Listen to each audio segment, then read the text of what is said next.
Aku pamit, Mas. Assalamualaikum warahmatullahi wabarakatuh. Apa kabar Bunda? Semoga Allah selalu memberikan kebahagiaan. Naya sakit, Mas. Ku kirim pesan singkat ke Mas Halim. Untuk beberapa saat aku menunggu. Tak lama kemudian pesan singkat itu dibalas. Iya, nanti sore aku pulang seperti biasa. Kamu kasih obat dulu ya dia. Nanti kalau nggak reda panasnya, baru kita bawa ke rumah sakit. Begitulah balasan dari Mas Halim. Kenapa dia tidak tanya? Anak kami ini sakit apa?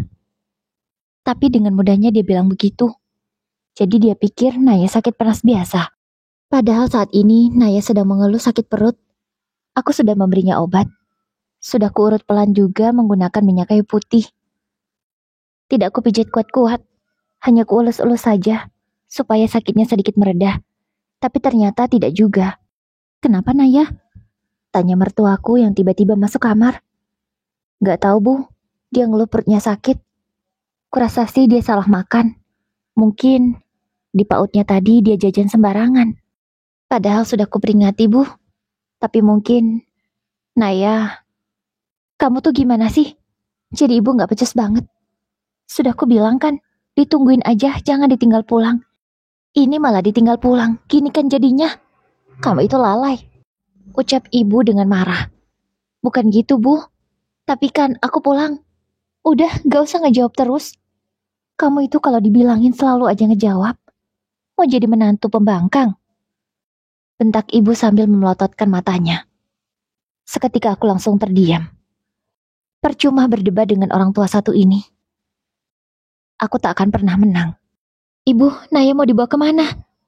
Bu, tiba-tiba ibu mertua langsung menggendong Naya yang masih lemas.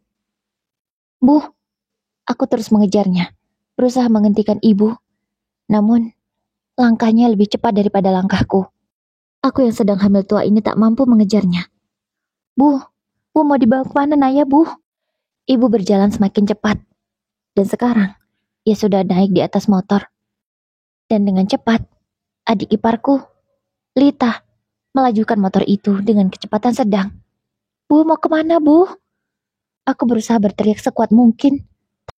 Tapi mereka berdua tidak mau menghentikan sepeda motornya. Dari depan rumah, terus kulihati mereka berdua, ternyata berhenti. Di salah satu rumah, aku menyusul mereka dengan berjalan kaki. Sambil memegangi perutku yang terasa kram, aku menyusul Naya. Aku takut kalau Naya diapa-apakan. Karena itu rumah tukang urut. Sesampainya di sana, Naya sudah tidak memakai bajunya. Dia sedang diurut oleh tukang urut kampung yang memang cukup dipercaya di sini. Tapi Naya bukannya tenang, dia malah menangis semakin keras. Dia teriak kesakitan. Udah mbah, kataku berusaha menghentikan tukang urutnya. Namun ibu mertua dan Lita langsung memegangi tanganku. Diam saja kamu Ina. Anakmu itu sedang diobati. Pasti nanti sembuh, kata ibu mertua. Mereka berdua dengan kuat memegangi tanganku. Sudah mbah. Aku berusaha menghentikannya dengan suaraku. Karena tenagaku tak mampu melawan ibu mertua dan Lita. Udah kamu diam saja Ina. Biarkan saja Naya ditangani Mbah Dukun. Pasti cepat sembuh. Bukannya sembuh, anakku malah semakin menangis. Bahkan mukanya sampai merah. Dia terlihat sangat kesakitan sekali. Dan beberapa detik kemudian, nah, ini keluar penyakitnya, ucap Mbah Dukun itu. Kemudian ia menghentikan mengurut Naya. Lalu membuka pakaian bawah Naya. Di sana, aku sangat terkejut karena Naya ternyata mengeluarkan kotoran yang cukup banyak. Ya Allah Naya, nak. Aku terus berteriak. Hatiku sangat sakit. Naya menangis sampai terseduh-seduh. Bahkan terlihat ia sesekali kejang ringan. Bu, lepaskan tanganku, Bu. Naya kenapa, Bu? Aku berusaha melepaskan cekalan ibu mertuaku. Namun, masih tetap saja dia kuat memegangi tangan ini. Hingga aku menggigit tangan ibu mertua. Barulah dia mau melepaskan tanganku ini. Ina, kamu kok kurang ajar? Teriak mertuaku marah, tapi tak aku pedulikan. Aku langsung mengambil Naya dari pangkuan dukun urut itu. Ya Allah Naya, Buru-buru ku pakaikan bajunya secara asal. Ku gendong Naya keluar dari rumahnya. Naya berhenti menangis, tapi badannya masih gemetaran. Naya sayang, bertahan nak, kataku sambil mengelus punggungnya. Aku memberhentikan siapa saja yang lewat. Tolong pak, tolong saya. Ada sebuah mobil yang berhenti, dan beliau mau menolongku. Pak, tolong bawa aku ke rumah sakit. Ucapku memohon. Ayo bu, katanya. Aku buru-buru masuk ke dalam mobil, memposisikan Naya agar nyaman. Air mata terus mengalir. Naya, bertahan nak. Aku terus berdoa. Ku elus punggung Naya. Kenapa anaknya bu? Tanya orang yang menolongku. Diurut pak. Jawabku singkat, karena aku sangat panik. Dia pun tak banyak lagi bertanya, mungkin melihat kondisiku yang sudah sangat kepanikan. Sekitar 20 menit akhirnya kami sampai di rumah sakit. Naya langsung masuk UGD. Dokter memberikan pertolongan pertamanya. Aku dengan cemas menunggu di luar, karena aku tak boleh ikut masuk. Entah belasan menit atau puluhan menit, akhirnya dokter keluar. Bu, alhamdulillah. Naya baik-baik saja. Kami pindah ke ruang rawat ya bu, ucap dokter dengan lembut. Seketika aku langsung lega. Ya Allah, terima kasih ya Allah. Setelah dokter mengatakan itu, barulah aku sadar kalau ternyata perutku semakin kram. Aku yang tadinya masih sanggup berdiri, tiba-tiba langsung terduduk di lantai. Beberapa suster menolongku. Alhamdulillah setelah diperiksa, bayiku dalam keadaan baik-baik saja. Kini, kami berdua sudah dipindahkan ke ruang rawat. Ya Allah nak, alhamdulillah kamu gak apa-apa. Ku elus kepala Naya. Dia masih tertidur. Ada rasa lega namun khawatir masih ada. Ya, mereka benar-benar jahat dan tega. Kenapa membiarkan Naya diurut sampai begini, ya Allah? Aku tak akan memaafkan kalian kalau sampai terjadi sesuatu pada Naya. Setelah agak tenang, ku buka ponsel. Ternyata Mas Halim mengirimiku pesan singkat. Dia bertanya aku di mana. Mungkin saat ini dia sudah pulang ke rumah. Aku membalasnya singkat, rumah sakit, lalu ku kirim. Setelah ku tunggu cukup lama, tak ada balasan lagi dari Mas Halim. Aku juga tak berniat mengabarinya kalau Naya dirawat. Aku sangat kecewa. Aku sangat kecewa dengan suamiku sendiri. Kenapa bisa dia menganggap kalau Naya sakit biasa? Ku tungguin Naya sampai malam. Kulihat ke arah jam, sudah pukul 11. Tapi Mas Halim tidak ada juga datang. Aku pun berhenti berharap kalau suamiku akan datang ke rumah sakit menyusul kami berdua. Gak usah berharap, Ina. Kenapa kamu berharap pada manusia? Bukankah kamu sering dibuat kecewa? Lalu kenapa kamu terus mengulanginya? Aku bicara dengan diriku sendiri. Hingga aku akhirnya ketiduran sebab kelelahan menjaga Naya seharian. Aku tidur dalam keadaan duduk. Kepala kuletakkan di ranjang Naya sambil memegangi tangannya. Untungnya Naya sudah bisa tidur dengan nyenyak. Tadi dia sempat bangun minta makan, tapi hanya mau makan sedikit sekali. Dia bilang perutnya masih sakit. Kata dokter, Naya begini karena keracunan. Dan kondisi itu semakin diperparah karena dia diurut, sehingga perut bagian dalamnya sakit. Tapi untungnya, setelah diperiksa lebih lanjut, tidak ada sesuatu yang berbahaya. Tapi kalau terlambat dibawa ke rumah sakit, mungkin akan kenapa-napa dengan usus Naya, karena tadi diurus sangat kuat, sampai dia mengeluarkan kotoran. Pukul 4:30 pagi, azan subuh berkumandang. Perlahan ku buka mata ini. Perutku juga terasa kram sedikit. Aku melihat ke sekeliling, tidak ada siapapun. Hanya ada ranjang pasien yang masih kosong. Hanya ada Naya. Tidak ada keluargaku yang datang. Ataupun Mas Halim, ayah Naya dan suamiku. Tidak ada dia datang. Sekira pukul 7 pagi, barulah Mas Halim datang ke rumah sakit. Maaf Ina, aku ketiduran tadi malam. Aku baru bangun subuh tadi. Maaf gak bisa langsung ke sini. Karena aku tadi harus ngurusin kerjaan sebentar. Izin dulu. Maaf ya Ina, kata Mas Halim. Kemudian, dia mencium kening Naya yang masih tidur. Aku terdiam, tidak kujawab ucapan suamiku itu. Bahkan, dia datang ke sini tidak membawa apapun. Tidak membawa baju ganti untukku ataupun Naya. Tidak membawa makanan. Bahkan, sebotol air putih pun tidak dia bawa. Kemarin sore, kata ibu, Naya nggak apa-apa. Palingan boleh langsung pulang. Itu makanya aku putuskan untuk istirahat sebentar. Karena aku capek banget. Malah ketiduran. Kamu juga nggak bilang sih, kalau Naya dirawat? Kata Mas Halim sambil melihatku. Tapi langsung kualihkan pandanganku ke arah lain. Aku hanya diam. Tak ku jawab juga ucapannya. Nah, kamu kenapa nah? Kamu sakit? Tanya Mas Halim. Dia mendekat ke arahku, memegang pundakku. Aku menggeleng pelan. Kamu capek ya, Nah? Kalau kamu capek, kamu pulang dulu aja. Kita gantian yang jaga di rumah sakit. Toh hari ini aku juga sudah izin. Harusnya aku banyak meeting, tapi demi anakku, aku izin kerja. Ucapannya entah mengapa, terdengar seolah dia yang paling berkorban, mengorbankan pekerjaannya. Padahal anak adalah tanggung jawabnya sebagai orang tua. Tapi kenapa harus ngomong begitu? Terus, pengorbananku nggak dianggap. Apa perlu aku ngomong supaya dia tahu bahwa aku sudah jauh banyak berkorban?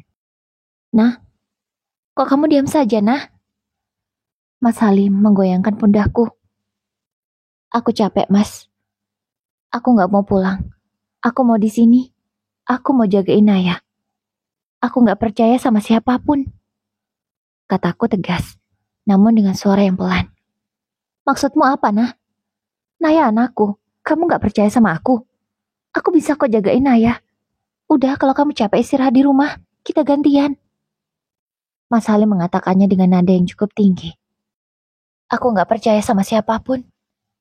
Lebih baik, aku capek di sini, tapi bisa melihat Naya secara langsung.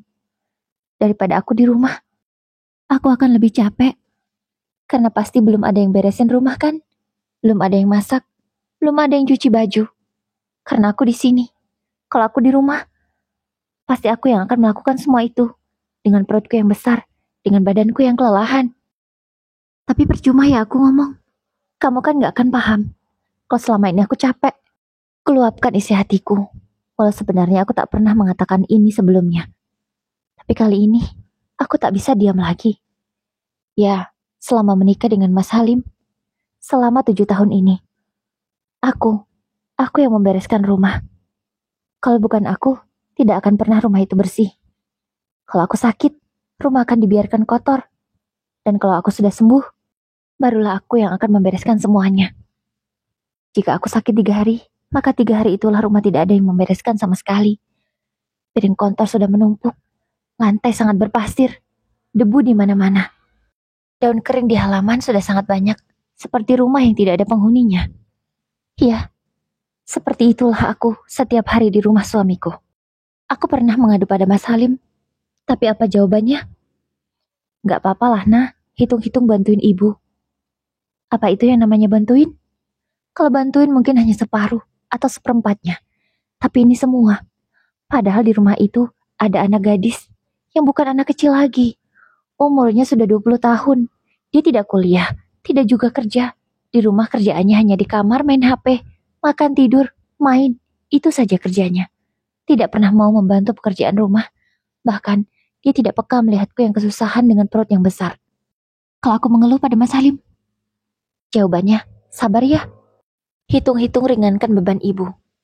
Begitu terus. Ringankan beban macam apa begitu? Ringankan beban, ibu masih kerja. Tapi ini enggak, semuanya aku. Ya, semuanya aku. Bahkan, baju anak gadis itu juga aku yang mencucinya. Iya, aku. Celana dalamnya juga aku yang mencucinya. Kalau aku tidak mencucinya, dia akan langsung merengek, marah-marah gak jelas. Bahkan minta uang untuk beli pakaian yang baru. Nah, kamu kok ngomong gitu sih, Nah? Ya kan emang biasanya kamu yang ngerjain, Nah. Kenapa jadi protes begini sih? Gak jelas banget kamu. Setelah mengatakan itu, Mas Halim langsung duduk di kursi yang kosong. Dia membuka ponselnya. Tak berniat sedikit pun dia membelikan makanan untukku. Sehingga aku terpaksa keluar rumah sakit sendiri. Aku tidak menitipkan Naya kepada Mas Halim. Aku mengatakannya pada suster. Suster, saya nitip anak saya ya. Saya mau keluar sebentar cari makan, kataku. Baik bu, tapi itu ada ayahnya kan? Tanya suster itu, sambil melongok ke dalam kamar karena saat ini kami sedang ada di luar. Iya, tapi ayahnya nggak benar-benar bisa jagain dengan baik. Saya lebih percaya suster, kataku memohon. Baiklah bu, kami akan jaga Naya. Ibu jangan lama-lama ya. Takutnya nanti Naya bangun nyariin ibu, ucap suster itu dengan lembut. Iya suster, saya nggak lama. Saya pokoknya secepatnya akan kembali. Setelah kupastikan Naya aman dijaga suster, aku buru-buru berjalan untuk mencari kantin terdekat membeli makanan. Perutku sudah sangat kelaparan, karena dari tadi malam belum makan apa-apa. Ya, tidak selera rasanya. Gimana lah, lihat anak sakit. Selera makanku tentu nggak ada. Uang yang ada di tangan ini hanya 100.000. Ini pun uang belanja harian kemarin yang Mas Halim berikan kepada aku. Aku hanya beli nasi 1 bungkus saja. Ya, harus kuhemat uang ini. Nanti kalau Naya mau tinggal kusuapi saja dari nasiku ini, karena aku pesan yang tidak pedas. Setelah nasiku terima dan kubayar, aku langsung buru-buru kembali lagi ke rumah sakit. Terima kasih ya suster, ucapku setelah sampai di ruangan Naya. Sama-sama bu, kalau begitu saya permisi, kata suster ramah. Kamu dari mana? Tanya Mas Halim yang masih duduk sambil memegangi ponselnya. Beli nasi, jawabku singkat tanpa melihat ke arahnya. Aku mau dong, katanya. Aku yang tadinya semangat untuk memakan nasi itu sebagai sarapan, langsung berhenti. Gerakan tangan ini langsung berhenti untuk membuka bungkusan plastik itu. Kenapa bisa dia dengan mudahnya bicara begitu? Seharusnya dia yang datang ke sini membawakan makanan untuk kami.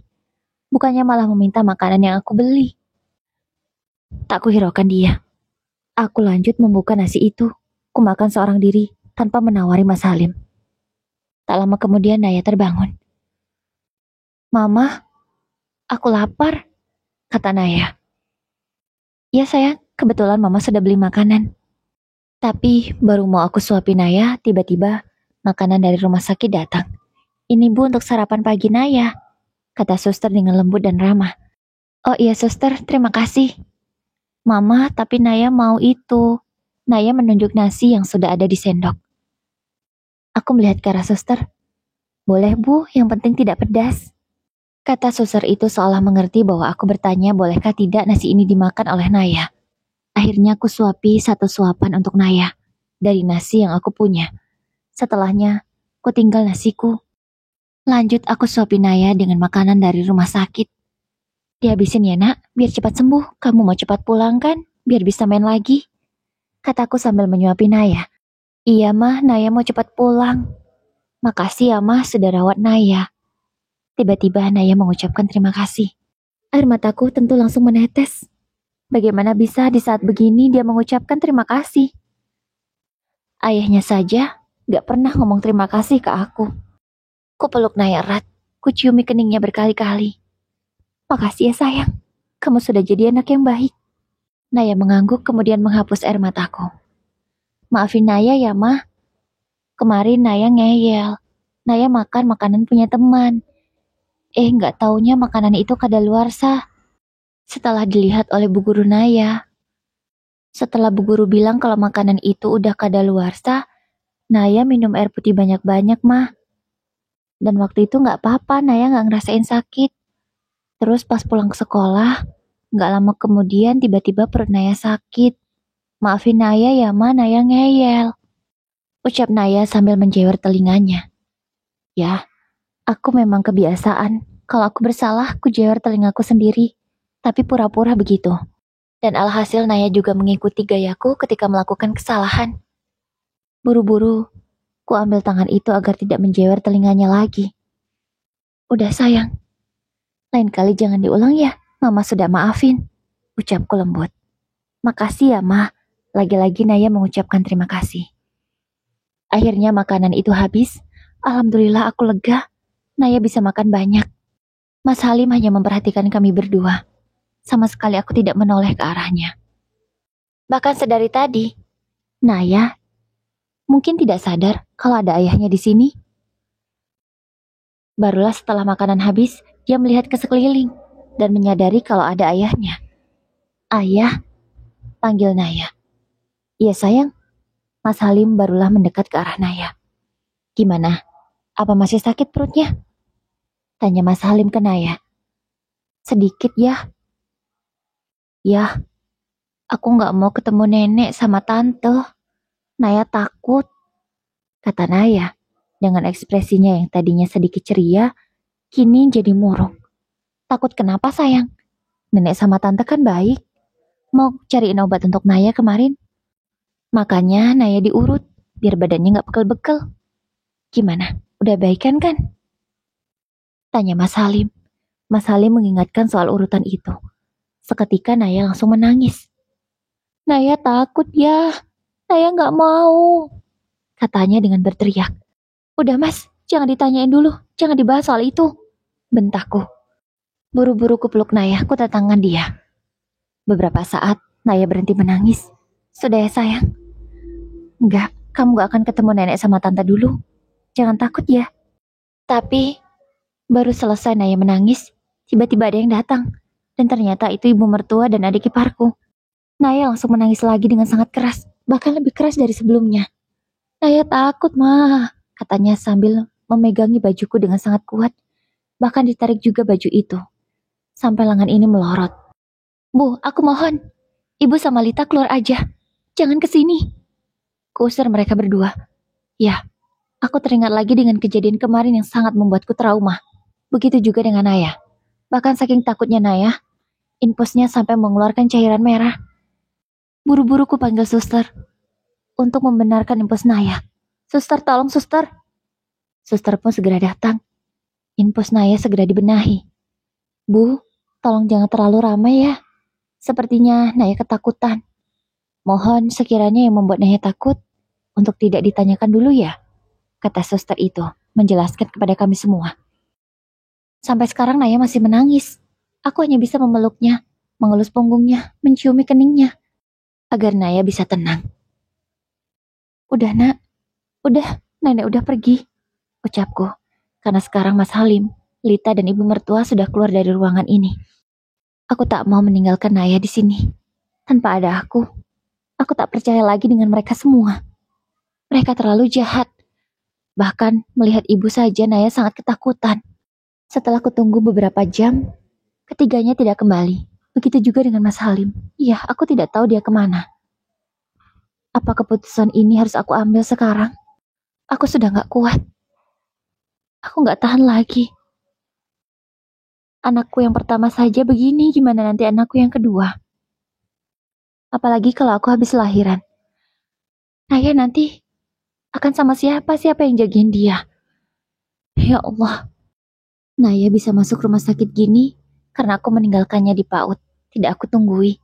Karena di rumah masih banyak pekerjaan. Itu makanya dia aku tinggal. Tidak aku tunggui seperti ibu-ibu yang lainnya. Tapi dengan aku yang begitu, aku masih disalahkan oleh ibu mertua. Katanya aku gak becus jaga anak. Manusia macam apa mereka? Akhirnya sebelum sore, dan sebelum mereka datang lagi, aku buru-buru minta dipindahkan ke rumah sakit yang lain. Soal biaya akan kupikirkan nanti. Aku bisa minjam pada temanku. Aku punya teman yang sangat baik, dan dia selalu mau menolongku apapun yang aku butuhkan. Aku hanya menitipkan sebuah kertas yang aku tulisi, aku pamit mas, kutitipkan pada perawat. Aku memohon pada mereka agar tidak memberitahu kami dirujuk ke rumah sakit mana. Aku butuh waktu untuk menenangkan diri, sampai waktu yang belum aku tahu. Sesampainya di rumah sakit yang baru, aku jauh lebih tenang. Naya pun tidak menangis lagi seperti tadi. Malamnya, Naya sudah mau bercerita, seolah dia tidak sedang sakit. Aku lega sekali bisa melihat perubahan yang sangat jauh seperti ini. Ya Allah, alhamdulillah, terima kasih. Bunda cantik, Bunda yang baik hati semuanya, mohon maaf kita part 1 dulu ya Bunda. Maaf gak bisa langsung full, karena qadarullah, tetangga sebelah rumah sedang terkena musibah. Mohon maaf ya Bunda. Mohon doanya semoga beliau husnul khotimah. Kita sambung part 2-nya besok ya Bunda, insya Allah. Salam sehat dan bahagia. Jangan lupa selalu jaga kesehatan ya bunda semua.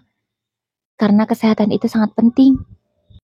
Supaya kita tetap bisa melihat anak-anak kita sampai dewasa, menjaga keluarga kita, dan memastikan bahwa keluarga kita baik-baik saja. Wassalamualaikum warahmatullahi wabarakatuh.